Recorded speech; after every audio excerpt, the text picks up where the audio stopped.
a day of absence from sport and play, a day of prayer and fasting and petitioning the Creator to hear our pain. The Reverend Willie Wilson of Union Temple Baptist Church and Archbishop G. Augustus Stallings of Imani Temple African American Catholic Congregation led the march of black religious leaders of different denominations into the chapel carrying the banners of their religious affiliations. There was no feeling of religious division. We saw and shared nothing but love for one another, and the religious leaders showed their love for Louis Farrakhan. I'm going to continue on. The man of God used to call for, this continues on page 40 if you are moving along with me in print.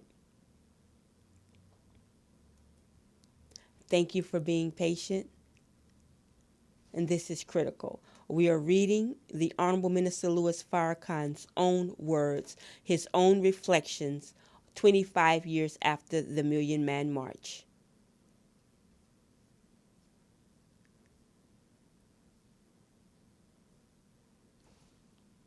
We're almost there.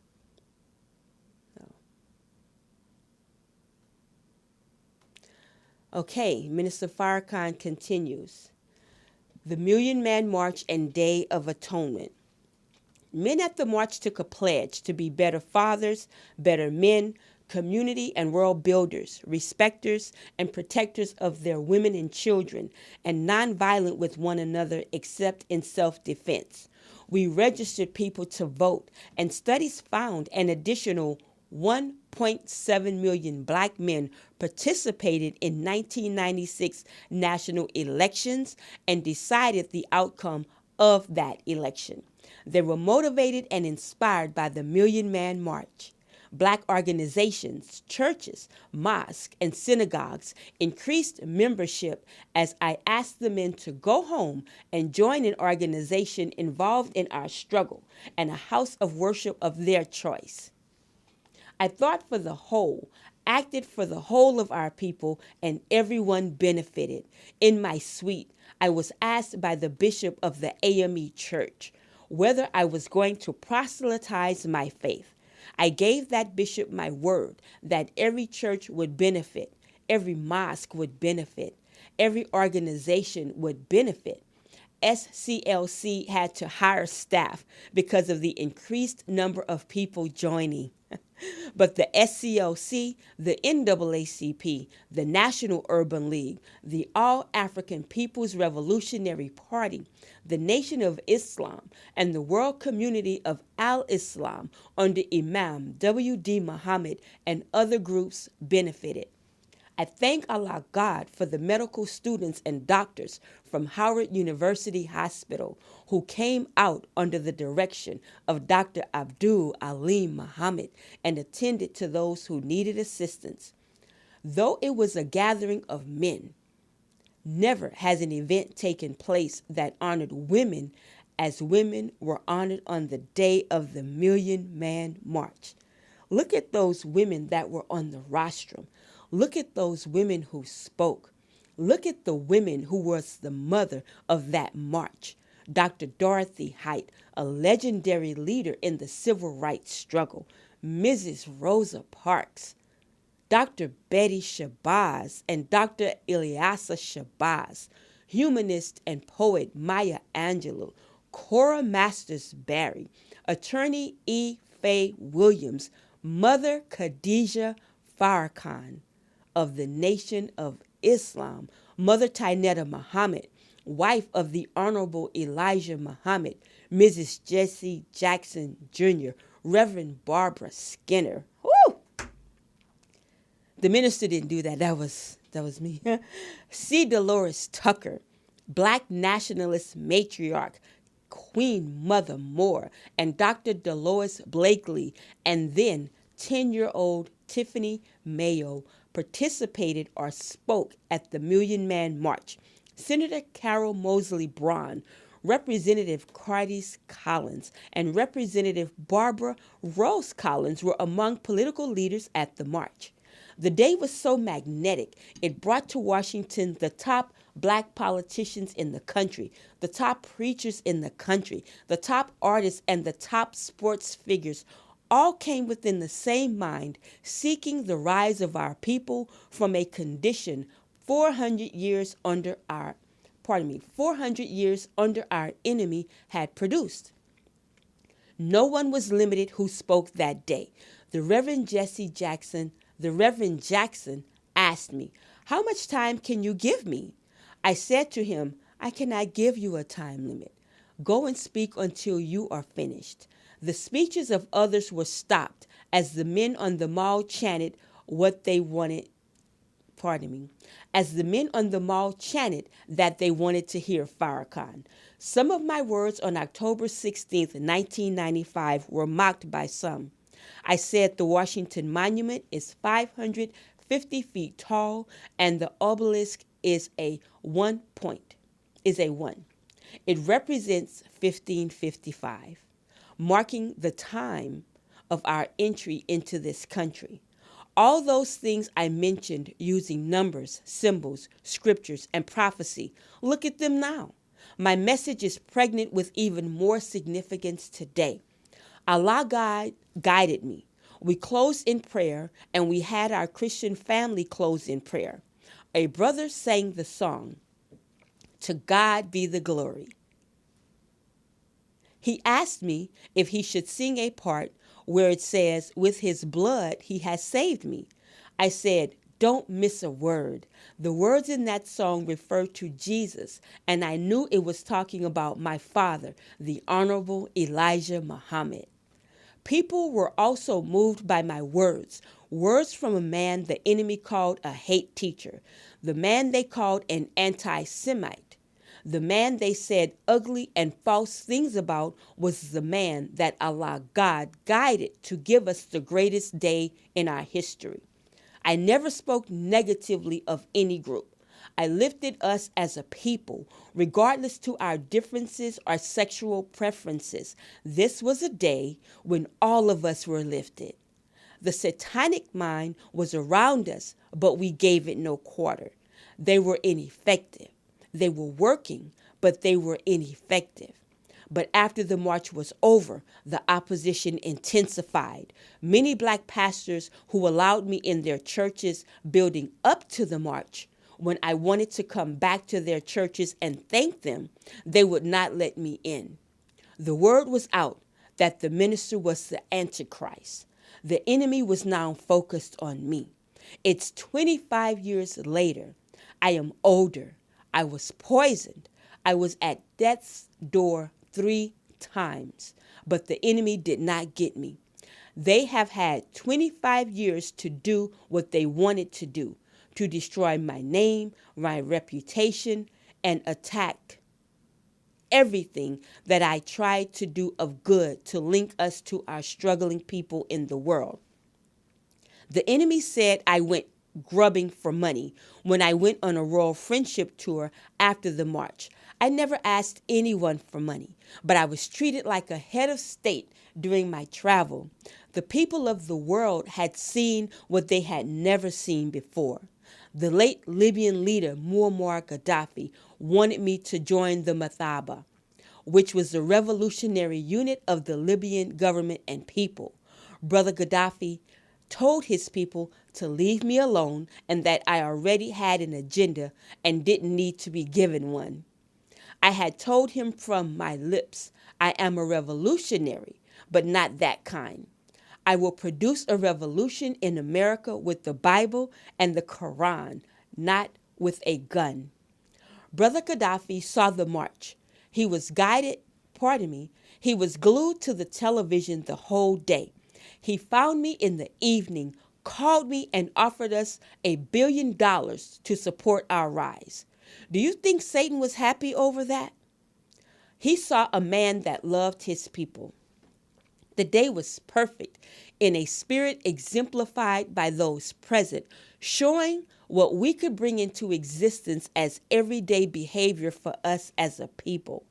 That day frightened our enemies to the degree that Mayor Marion Barry, not out of fright, but out of love, and his wife and those with him closed D.C. government down. Congress, excuse me, I want to repeat that. I'm getting full. Congress, both sides of the aisle, took off that day. They closed the doors of the Supreme Court and the president left the city. This is so beautiful. We're reading from the Honorable Minister Louis Farrakhan, his reflections 25 years after the Million Man March. Pardon me. So, on October 16th, 1995, the capital of the greatest nation on earth and in the history of the last 6,000 years became the capital of Black America and Black people in the world. It was a day of tranquility, peace, and contentment of mind never before seen in America. No crime was reported in the city of Washington that day. And if they checked, crime was down all over the country because Black men were not in the streets.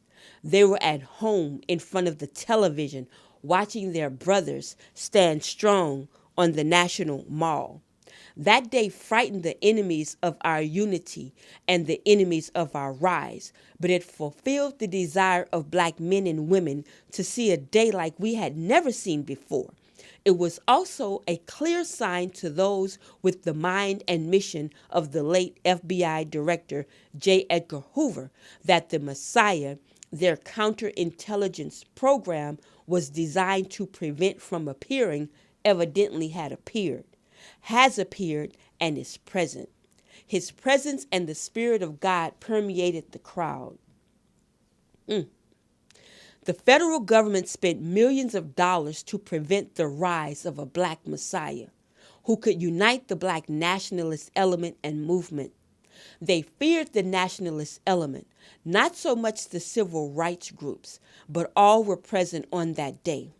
That day in Washington, D.C. affected the world and was a sign from God that the one that the world has been looking for is present.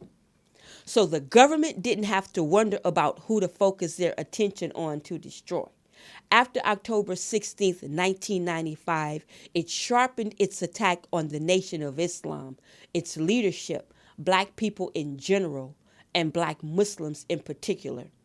The words that God inspired me to say have more value today than 25 years ago when those words were spoken. They have more meaning, carry more power, and more life today because practicing the principles that God brought through us that day will lead to a new and better people, a new and better America, a new and better world. It started from the capital of the United States of America on the Mall, where we were once sold as slaves. 400 years later, we were on that mall offering the highest level of civilization to our people, to America and the world. The enemy's aim is to make sure a day like that never happens again. Not to think of such spirit and behavior becoming the modus operandi for all of us every day of our lives. They don't want to see that again. They said the message was great, but the messenger was not the right messenger. Allah, God says in the Quran that He knows best where to place His message. He placed that message in me on that day as a guiding principle to go forward in that spirit. That's why the cry went out, "Long live the spirit of the Million Man March." I thank all who helped make that day possible because it wasn't made by one man or two men or 10 men. It was made by many who came together to prove that if we could do it for one day, we could do it for 1 year, we could do it for the rest of our lives without the interference of the satanic mind. And even though the satanic mind was looking for an opening that day, the mind and spirit of God ruled that day. As long as we stay in the spirit of atonement, reconciliation, and responsibility, the mind of Satan will die a natural death among us. I thank Allah God for allowing me to live to see a day pardon me, I want to start that paragraph over. I thank Allah God for allowing me to live to see a day when what He gave me to speak 25 years ago would reinvigorate a people who have been beset by Satan on all sides, that such a day and such a spirit would never happen again. But not only will it happen again, it will be the order of the day, the week, the year, not only for us, but for people all over the earth, moved by the word that God gave me for all human beings. I didn't get to experience the Million Man March. I was in a room in the U.S. Capitol as the others spoke. As I came down the stairs to the call of my son Mustafa, who introduced me, I felt like a leaf being blown in the wind, not knowing where it would land. I was being carried by a spirit and a power so much bigger than me. Oh Allah. I thank those who are honoring that day because they are honoring the best of ourselves. I was motivated by concern about movies that had portrayed black youth in a very savage state throughout the cinemas of the world, so that if and when government attacks came against us, or a genocidal plot was unleashed against us, no one would care. We were being cast as the Achilles heel of a great nation. I wanted to do something to show black youth were not what Hollywood said we were. God blessed us to show black America was not what we had been made out to be on the silver screen. So I thank all those who wanted to do something to celebrate the silver anniversary of the Million Man March. I think, pardon me, I thank Melody Span Cooper and TV One, and who decided to replay the video of that day, and all who decided to host events, documentary screenings, activities, and meetings to discuss and bring that day back to us. Many people made that day successful, and all of us shared in the victory. I asked the people not to bring weapons on the mall.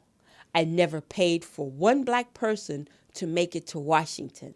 I said this was a day of sacrifice, and we had to pay our own way to show God we were sincere in our desire for atonement. It is a day to celebrate, a day to honor what the children of slaves did for that one day. It is a sign of what we will do every day in the future.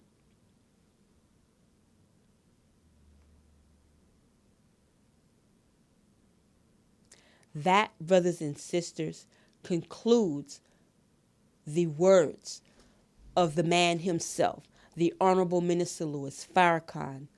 25 years after the Million Man March, those are his reflections. You can read those words for yourselves and see along with them the entire excellent, excellent, excellent coverage of the 25th anniversary, photographs, interviews, history, present reflections at finalcall.com for the lead story, and Final Call Digital, digitalfinalcall.com, digitalfinalcall.com for the complete article. I'm going to wrap the show right there. I'm putting a pin right in it so I can reflect, because that was my first time reading it as the Final Call published today.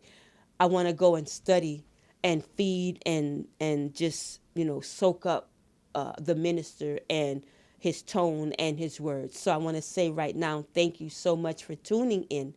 Thank you to Angela Birdsong for our COVID report. Thank you to Cephas Uncle Bobby X Johnson for our justice report. And thank you to Felicia, the Poetess Morris, and Morris Media Studios for allowing us to broadcast here and make this Liberated Sisters our home. Pumps on the Ground, I'm sorry. Pumps on the Ground, you can order my book, my new release, at liberatedSisters.com. I'm Sister Charlene Muhammad saying if it's impacting our community or can uplift us as a people, let's talk about it. Peace.